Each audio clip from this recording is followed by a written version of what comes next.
for the last 21 years since I've been in business and the last 17 plus with lawyers, I've been the sounding board to work through this very important question of what's your differentiator, what makes you unique, what makes you authentic, how are we going to leverage this? And we would work together to do that, right? And I'm no marketing genius. I didn't come up with Be That Lawyer. A marketing genius did, not me, right? But I've had to be in the mud with my clients working on that for all these years. Now, is there something or someone smarter than me to help them today? And the answer is yes.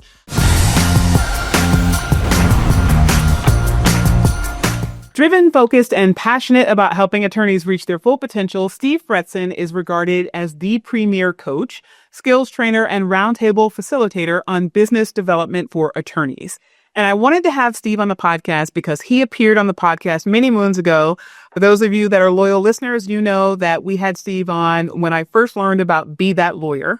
And I was very captivated by his punchy tagline, but more importantly, the fact he was talking about something that I think is important for every single lawyer who is in the profession. And that very much overlaps with what we talk about here at Law Firm Mentor, which is that you are a professional services business being the optimal word. And Steve keeps the professional in the business. And I love that about his brand and what he actually talks about when he talks about networking and referral building. And so we had a really great conversation back in, I believe it was 2021. But we are actually now regenerating a conversation, and he's now going a little bit deeper into the topic of personal branding, which is something I was really excited to have him on to talk about. So over the past 17 years, Steve has actually devoted his career to helping lawyers master the art of business development to achieve their business goals and peace of mind that comes with having consistency and reliability in business. And in addition to writing 5 books on the topics of legal marketing and business development, Steve has a very highly rated podcast, Be That Lawyer, and I have the privilege of actually appearing on that show very soon. And so without further ado, I introduce you to my guest and friend of Law Firm Mentor, Steve Fretzin. Steve Fretzin, welcome to the Crushing Chaos with Law Firm Mentor podcast. Oh, thanks for having me. So happy to be here. Yeah, and I'm so happy to have you back. You know, we had a great conversation many moons ago. And one of the things I always love about talking to you is that you talk about something that I think every lawyer, no matter whether they own a law firm or they work in a company or they're just starting out or have been a seasoned veteran, they need to know, but very few of us really devote time to, and it is your bailiwick. So I'm going to talk to you about business development, but I want to start with something that I've heard you talk about a lot recently, which is personal branding. So can you talk to us about first what it is, and second, why it's so important for lawyers to really get an artistry of? Yeah, thank you so much. Again, really happy to be here. And the goal is really to help lawyers figure out the things they never learned in law school, right? So business development is like this massive side of a mountain that lawyers have to climb to, bring in the business and get the referrals in and grow. And then there's this other side of the mountain, which I would call the personal branding side. And what I'm trying to help my clients do, and what I want to talk about a little bit, is how to climb both sides at the same time. Because I think if you're focusing on relationships on one side of the mountain and you're focusing on educating people and giving away content and doing things that are really helping you build yourself up as a thought leader, and they're happening simultaneously, there's a beautiful place where they meet at the tip of the mountain. And that's where a lot of the good stuff happens for lawyers. That many lawyers that are just cranking out billable hours and just in the trenches doing the work never really get to see the tip of that mountain because they're not climbing either side, let alone one.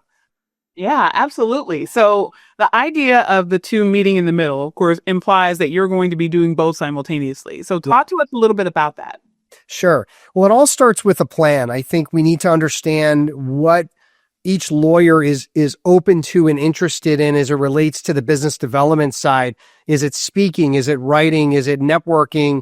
Is it cross-marketing with your firm at full service firm? Whatever it might be, where is that lawyer going to be spending his or her time and devoting effort into those relationships to drive business? Now, while that's happening, the plan could also include, how are we leveraging social media? How are we creating content? Is it a podcast? Are you writing articles? Are you creating presentations that can be turned into, decks and slides and in different ways that we could promote it on social media. And so we have to sort of get over and through a lot of the angst that lawyers have about A, going out and doing business development, and B, creating content.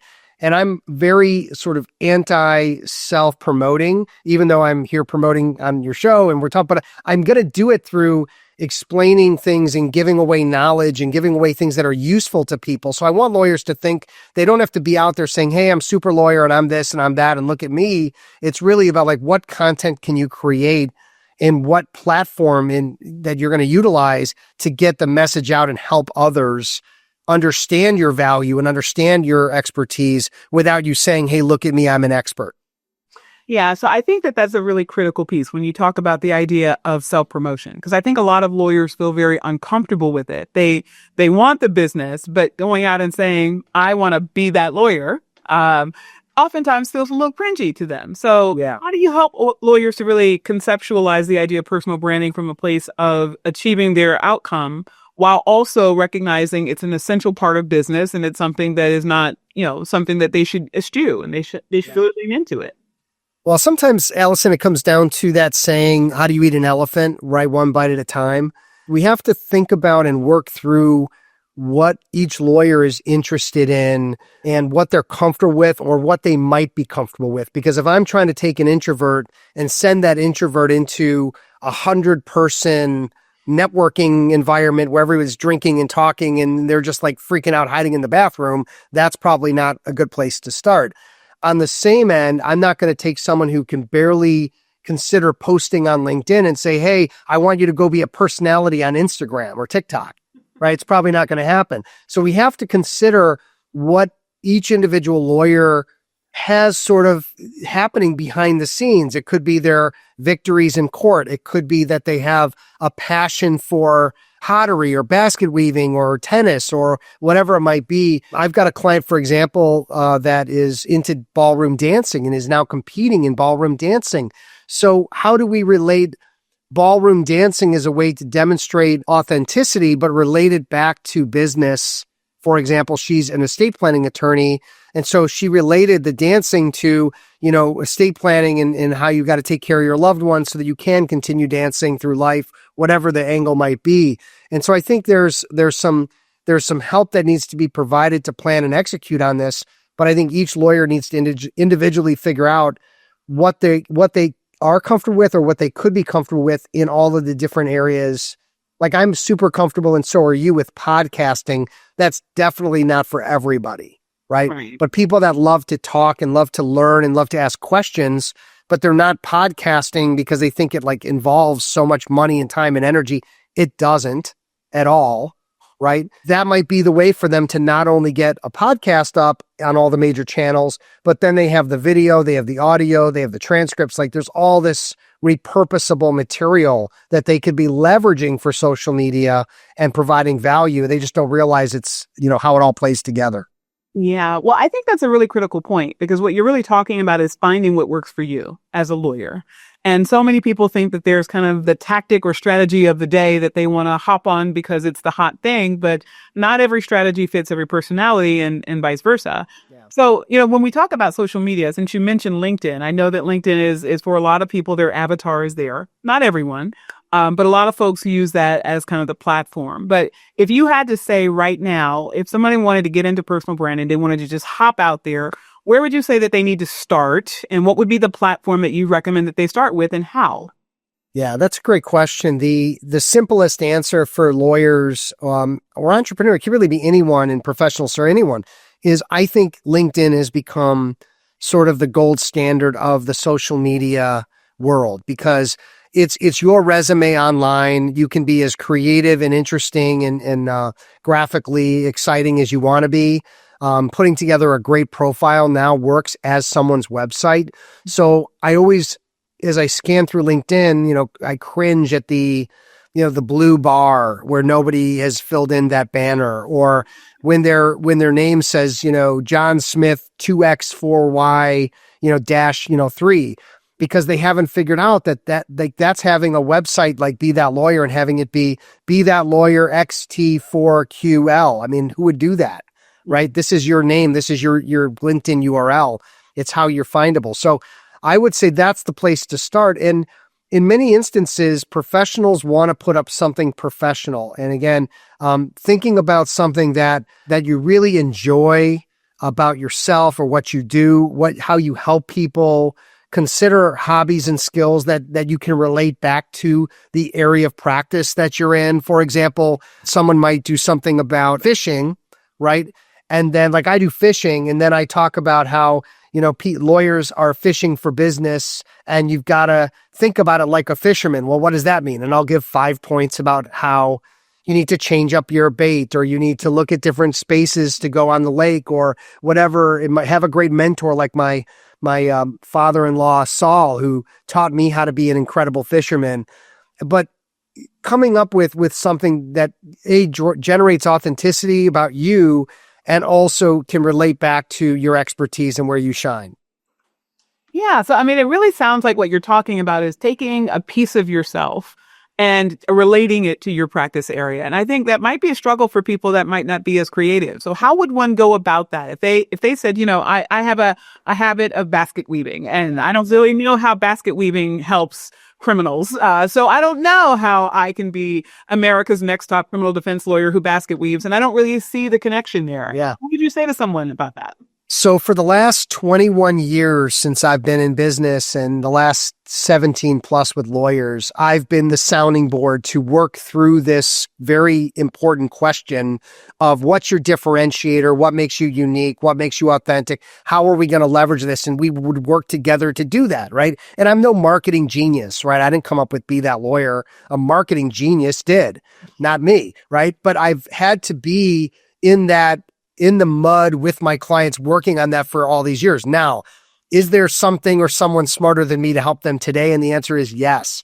If you can leverage the AI that's now available, ChatGPT and the others, to talk into it and say, look, I'm really into basket weaving. I'm also an intellectual property attorney. What my passion is, and you just kind of ramble on and say, look, I'm looking for 3 to 5 posts that I can put on LinkedIn that are going to show my authentic side, that are going to relate back to intellectual property. And I would really appreciate your help if you want to be, thoughtful about how you ask ChatGPT, and it'll pump out the information you're looking for. Now, when you get that, it's either on the money or it's not. You need to continue asking it prompts. A great prompt, by the way, just to share, is before you hit enter, is to say, before you give me responses, are there any questions you'd like me to answer that would help you give me the best possible response on this subject? And then once it gets pumped out, then you want to review and go, wow, this is really, really good. And then do some minor editing, or ask it to do some minor editing, take out the hyphens, the end dashes, things that are going to make it very clear that it was ChatGPT generated. It's really you generated. You're just getting some assistance of editing and ideas through ChatGPT. Yeah, well, I love that you use ChatGPT. In fact, I was gonna, when the question came up is how do I take basket weaving and connect it to my practice area, I actually thought about AI, but then I thought, is that going to replace Steve? And we know that can't be the case, because we know that your genius is not just in personal branding, but it's also in sales. And at the core of what you talk about that I'm so driven by is the fact that you talk about the authenticity of sales through the process of generating referrals for lawyers. So I want to talk a little bit about that. Yeah. Let's say a lawyer comes to you and says, I have built my entire reputation over the past 15 years by just being really good, and work just kind of comes to me. And I feel like there are times where it's really plentiful, and there's times where it's a little more sporadic, and I don't really know how to create a consistent flow of referrals. How would I go about doing something like that in light of everything that you shared with personal branding? Yeah, that's incredibly common for lawyers to be very busy and then to be very slow and feel like they're on this roller coaster ride that they can't get off of. And the other part of it is, let's say that they're just always busy all the time, but they're not thinking ahead to the future, whether it's 2008 and the recession, whether it's the economy, whether it's what's going to happen next in our crazy world. No one really knows what's going to happen next. How are you preparing for that? So my suggestion is that, and what I would do is really audit someone to identify where the business is coming from, who they enjoy spending time with, and is it something that can be leveraged? For example, if I have 100 very happy clients who love me and refer me, should I be meeting with them to find additional business? And should I be meeting with them to say, hey, look, you've been incredibly happy with me. I love you. You're my favorite client. Say that to all of them, by the way. And if I had 3 more just like you, wow, would that be incredible? And can we take a moment to just talk about it? Because I think you probably know a number of other general counsels that you've worked with that I could help in a similar fashion. And so you're being proactive because you've identified where the business has come from, where the low-hanging fruit is. In this case, it's from existing clients. And then it's just about going in with the right kind of information, idea about approaches to make that happen. But if that isn't the case, maybe we need to go out and we need to network. We need to go meet new people. But identifying target, like starting with a plan is kind of at the beginning of it, auditing, planning, and making sure that people aren't just going to go out and do random acts of marketing or random acts of networking, that there's a plan that says, hey, this is where you should be spending your time and investing your time. And let's figure out how to go there, because that's not going to, be a waste of your efforts. And most lawyers don't do that. They just go out and do a conference or do an event or whatever, and then they wonder why they're not getting results. Okay, well, it starts with going backwards and thinking about who are your perfect client targets and personas. Who are the strategic partners that align with you that can refer you? For example, financial planners, estate planners, and family law attorneys. Well, they all are in the same sort of, bucket of referrals. They can all refer each other. So you really need to consider where the businesses come from and where you should be investing your time. And that's always at the heart of writing a plan, a written plan for how you're going to approach business development. Yeah. So the planning process, I think, is really crucial. And I think a lot of lawyers identify that they need to go in with a plan, but they oftentimes don't know how to actually create one. Yeah. So if someone says, I've identified that I want to go after a certain target group of people, but I am not a natural communicator. I struggle with what to talk about. I don't know how to connect with people and feel anything other than salesy or that I'm trying to get something from people, and I think that repels people. How would you recommend that somebody who is not a natural networker go about the process of creating that plan, and what should go into it? Yeah. Again, questions are amazing. There's a couple things I'll share here. Number one is, look, I'm not a lawyer, but I've seen my cousin Vinny and I've watched some Law and Orders, and I'm going to go into a courtroom and I'm going to be the top lawyer in town. It's not really how it works, right? I'll probably be. I'm glad you said that, because there are some listeners to the podcast that are. Yeah. Let's get real. I'm just going to go practice dentistry. I don't think anybody wants me with sharp tools in their mouth. That's a more evasive example, right? And somehow business development, networking, personal branding, all these things that we're talking about just should automatically happen for an attorney. Not really the case. So the first thing is, I would say you have to be, if you're going to plan, you're going to execute, you're going to invest time wisely in business development, but you haven't read the books, you haven't seen the videos, you haven't listened to the podcast, you haven't really hired a coach or worked with somebody. Well, okay, how much time and effort are you willing to invest and waste based on, figuring it out on your own? I guess if I wanted to go and be a dentist and sneak into offices and start working on people, there'd be some problems, but, not a great idea. So let's take that and say, look, you need to invest time and energy into becoming a student of the game. The second thing that I would share is you just start slowly. You just have to start. If you're nervous about networking, try to find a small group, try to find something, go on a couple of coffees, start with something small, work to maybe 2 or 3 people. Maybe it's a group of 10. Don't go into the biggest room you can imagine, start wandering around. And knowing what questions, knowing how to approach it. And I've got a book, The Attorney's Networking Handbook, that resolves a lot of what you're asking. It just gives you the answers. Here's what you need to do to plan. Here are the questions you need to ask. Here's how you need to approach people. Like, it gives you, and there's not just my book, there's hundreds of books written on how to be an effective networker, how to do small talk, how to get people more engaged. We're just not taking the time to learn and be a student of the game that we're playing, which is a big concern. Yeah. Well, I love that you reference your book, because one of the things that I think a lot of lawyers like to do is they like to get into the nitty gritty, and they read a lot of books looking for answers, and they get a lot of fluff and big ideas without concrete tactics. Yes. We know that that's not your way, which has always been very appreciated by the folks that listen to the podcast. But we have talked today about personal branding, networking, business development, all those areas of expertise that every lawyer needs to master. But if someone really wanted to go deep and get a lot of support with that from someone like you, first of all, where can they find you? And what would you recommend that they do to start that journey of becoming that lawyer? Yeah, I thank you again. The website to visit is bethatlawyer.com. The idea, there's actually a video on there where I sort of challenge attorneys to meet with me, to allow me to audit what they're doing, to identify, just through a conversation, what they're being incredibly successful at doing and where their potential gaps might be. And I think that's incredibly eye-opening for attorneys who may even attorneys that have multi-million-dollar books walk into a room, and what we identify is that there's a table in front of them with money piled up to the ceiling, and they've been walking around it for years, even with multi-million-dollar books of business. So having an outsider, and that the saying is, it's hard to read the label from inside the bottle.